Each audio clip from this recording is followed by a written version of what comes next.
Literally এত সময় তোমাদের, ও মাই গুডনেস, কেমন এত সময় পাও ভাই? মাত্র 24 আওয়ার্স, এর মধ্যে অন্যের পেছনে কাটি করতে ভীষণ ভালো লাগে, তাই না?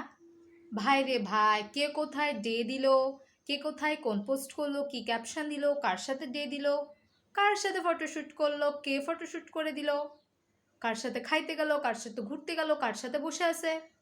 ও, তোমার দায়িত্ব দেওয়া হয়েছে যে তুমি এগুলা পালন করো। হুম, আব্বু আম্মু যে কাজের জন্য পাঠাইছে, যে কাজ করতে পাঠাইছে, ঠিক সেই কাজটাই করো। ইভেন লাইফে এমন কিছু কাজ করো যেটার জন্য তুমি সারা জীবন বসে বসে শান্তিতে খাইতে পারবা। অন্যের লাইফে কাটি করা বাদ দিয়ে নিজের লাইফটাকে একটু পারমানেন্টলি সেটেল করার ব্যবস্থা করো। কাজ নাই কাম নাই, ফাজলামি, ফালতু কথাকার মানুষজন, জাস্ট ইরিটেটিং।